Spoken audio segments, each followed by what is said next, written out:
आपके पास आएंगे, लोग आपके पास चलकर आएंगे और आपसे आकर कहेंगे कि अपनी पार्टी से हमें टिकट दिला दो।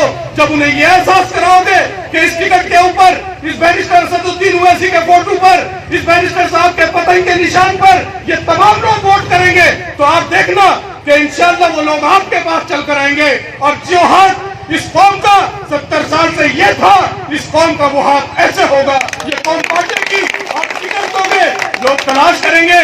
हमें याद है अच्छी तरह कि जब हम लोग बसपा में टिकट मांगने के जुगाड़ ढूंढते थे, तो हम ढूंढते थे कि कौन सा हमारा चमार भाई है जो प्रदेश अध्यक्ष को अच्छी तरह जानता हो, जो प्रदेश अध्यक्ष को जानता हो। हम उस चमार को ढूंढते थे और उसके पास जाते थे और उसे कहते थे अध्यक्ष जी के पास लेके चल, हमारी सिफारिश कर। मेरे दोस्तों, मुझे वो सीन याद है। मैं भी चाहता हूं कि लोग इन दाढ़ी और टोपी वालों को, जिनको ये कहते हैं कि ये दाढ़ी और टोपी वाले मुसलमान हैं, उनके पास आए चलकर और उनसे कहे कि चाचा, आपकी पार्टी का जो अध्यक्ष है, आपकी पार्टी का जो राष्ट्रीय अध्यक्ष है, वो आलिमों की बहुत इज्जत करता है, वो दाढ़ी और टोपी वालों की बहुत इज्जत करता है, उसके पास हमें लेकर चलो, हमें टिकट दिलवा दो।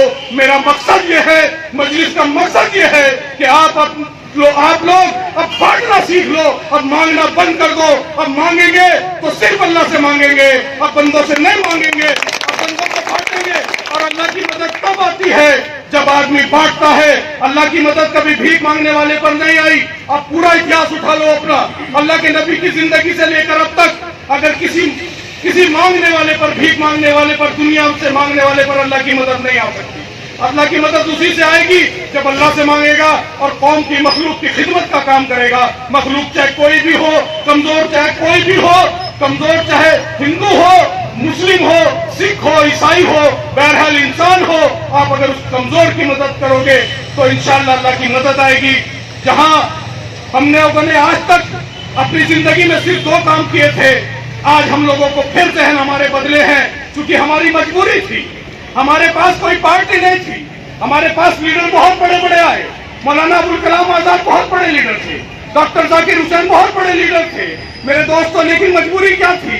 मजबूरी ये थी, वो कांग्रेस के दरबार से आते थे, अपनी कौम को इकट्ठा करते थे, इलेक्शन लड़ते थे, वोट लेते थे और जाते थे कांग्रेस के दरबार में लाकर रख देते थे कि लो, मैं अपनी कौम को जिताकर, अपनी कौम के वोट लेकर आपकी पार्टी को जिता कर ले आया हूँ, इसको जो चाहे करो, जिसको चाहे समर्थन दो, जिसको चाहे इसका फायदा पहुंचाओ, जिसको चाहे नुकसान पहुंचाओ। लेकिन मेरे दोस्तों, हमारी मजबूरी ये थी कि हमारे पास कोई मुजाहिद ऐसा नहीं था कि कोई ऐसा बड़ा कायद हो, ऐसा बड़ा लीडर हो जो आए और आकर कहे कि लो, मैं तुम्हारे सामने लीडर बनकर भी पेश होता हूं और मैं तुम्हारे सामने पार्टी भी लेकर आता हूं, अपनी पार्टी को भी वोट दो और अपने लीडर को भी सम्मान दो।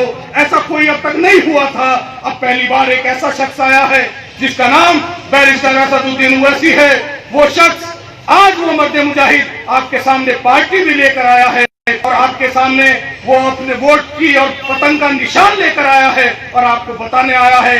उनके तमाम लोग, ये तमाम टीम बैठी है, ये तमाम उनके कर्म फरमा लोग हैं जो उनके इशारे पर चलते हैं। ये तमाम लोग आपके सामने उनका दर्द लेकर, उनके रातों को जागने का दर्द लेकर आए हैं। एक चीज और ध्यान रखना, मुख्तसर सी बात कर खत्म करता हूँ, क्योंकि फिर असर का वक्त बहुत नजदीक है। आप लोग भी ठंड में यहाँ बैठे हैं, मुझे ख्याल है अपने बुजुर्गों का कि वो यहाँ ठंड में क्या महसूस कर रहे होंगे। जब मुझे ठंड लग रही है तो उनको कैसा महसूस हो रहा होगा। लेकिन मेरे दोस्तों, आज ये भी एक कुर्बानी है।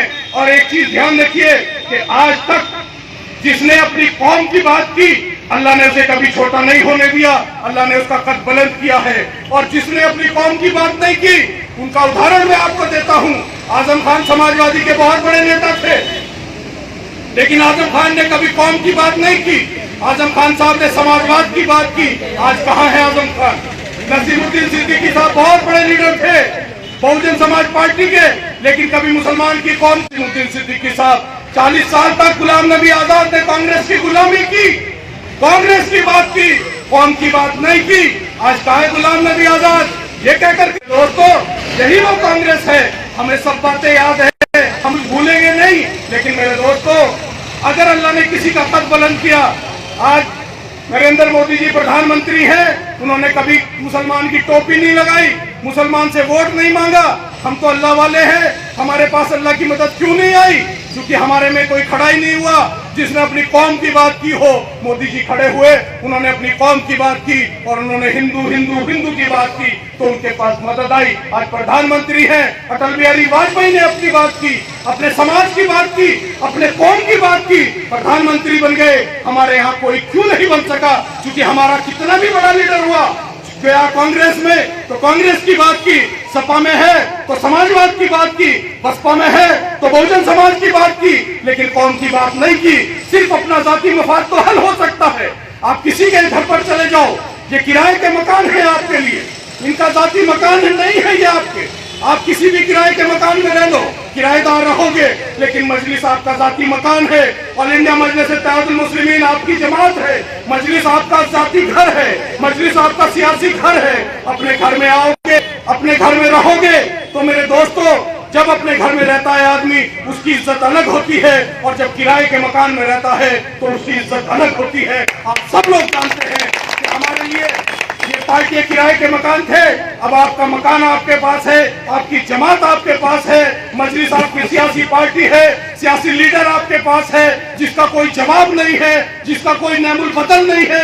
इस वक्त मुल्क के हालात में उस शख्स का सियासत की दुनिया में 543 के ऐवान में उसका कोई मुकाबला नहीं है, और 125 करोड़ के मुल्क में उसका कोई मुकाबला नहीं है। आज हमारे लिए फख्र की बात है कि हमारा पार्टी का लीडर इतना सच्चा है, इतना ईमानदार है, इतना खूबसूरत है, इतना मालदार है, राजा है, रईस है, किसी चीज की कमी नहीं है। लेकिन उनकी इबादतें आप देखो, अभी एक हफ्ता मैं उनके साथ रहा बिहार के सफर में, बिहार के इलेक्शन में, जो उनका मामूल है, बड़े बड़े आलिमों को भी मैंने देखा है, मिलता हूँ, उन आलिमों के जैसा उनका जो जिंदगी का मामूल है, उनकी नमाजों के तरीके हैं, वो उनकी तरह है जैसे एक बहुत बड़ा आलिम हो। जबकि सियासत की दुनिया में आदमी झूठ और फरेब करता है, लेकिन उनको देखकर मैंने सिर्फ यही देखा कि है जोश हक, है जोश हक, तकब्बुर व बातिल से महवे जंग, है जोश हक, तकब्बुर व बातिल से महवे जंग। अब हार जीत मेरे खुदा तेरे हाथ है, अब हार जीत मेरे खुदा तेरे हाथ है, हरगिज़ डरा न पाएगा अहले सितम मुझको यकीन है तेरा करम मेरे साथ है। तो मैंने उनसे यही सीखा कि अल्लाह का करम उनके साथ है, और बिहार में 5 सीटें वो जीते, और 5 सीटों में 5 एमएलए ने वहां के लोगों को बता दिया।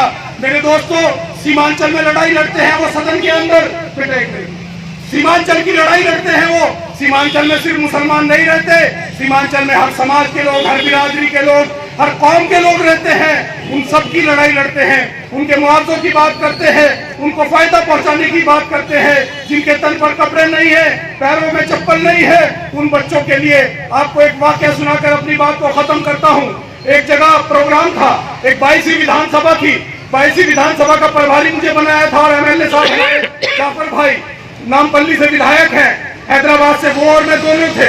हम दोनों एक जगह पहुंचे और शाम का वक्त था, ठंडक थोड़ी सी हो गई। एक औरत, हमारी एक बहन अपने बच्चे को हाथ पकड़ कर ले जा रही। मैंने उससे कहा कि ठंड का वक्त है, इसे कुर्ता पहना दो। वो फटा हुआ बनियान पहन रहा था, तो उसकी माँ ने कहा कि इसके पास कुर्ता नहीं है। मैंने सोचा कि कुर्ता नहीं होगा तो शर्ट होगी, तो मैंने कहा इसे शर्ट पहना दो। कहने लगी इसके पास कपड़े नहीं है। 5 साल का बच्चा, और उसकी माँ ये कहती है कि इसके पास कपड़े नहीं है। तो मैंने पूछा कि तुम्हारे पास?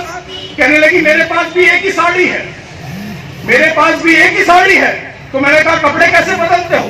कहने लगी कि आधी को धो लेती हूँ और आधी बांध लेती हूँ, फिर आधी को बांध कर आधी धो लेती हूँ। तो मैंने पूछा इसके फादर कहाँ है, इसके अब्बा कहाँ है? कहने लगी इसके अब्बा बाहर रहते हैं। मैंने पूछा इसके अब्बा पैसे नहीं भेजते क्या? कह रही हाँ भेजते हैं, जितना भेजते हैं वो सब खाने में खर्च हो जाता है, कपड़े बनाने के लिए नहीं है कुछ। 3 साल से इसके पास कुर्ता नहीं है। अंदाजा लगाओ आप लोग, अगर हिंदू होगा तो दिवाली और होली भी आई होगी, मुसलमान होगा तो ईद और बकरीद भी आई होगी, गांव में शादी और ब्याह भी हुए होंगे। 70-73 साल मुल्क की आजादी को हो गए, उसके बाद 5 साल के बच्चे पर 3 साल से कपड़े ना होना, ये किस बात का सबूत है? क्या ये सरकार देश से मोहब्बत करती है? क्या जो सरकारें 73 साल से चली आ रही वो अपने मुल्क से मोहब्बत करती थी? एक प्रधानमंत्री को, एक जिम्मेदार वहां के एमएलए को नींद कैसे आई है जब उसके क्षेत्र में उसके विधानसभा क्षेत्र में, उसके देश में ऐसे बच्चे भी हों जो 5 साल की उम्र में 3 साल से कपड़े न पहने हों। कैसे मुल्क है मेरे दोस्तों। हमने अच्छे में आंख खोली है, हमें एहसास नहीं है। आज उन लोगों के घर जाइए आप, हम लोग जाते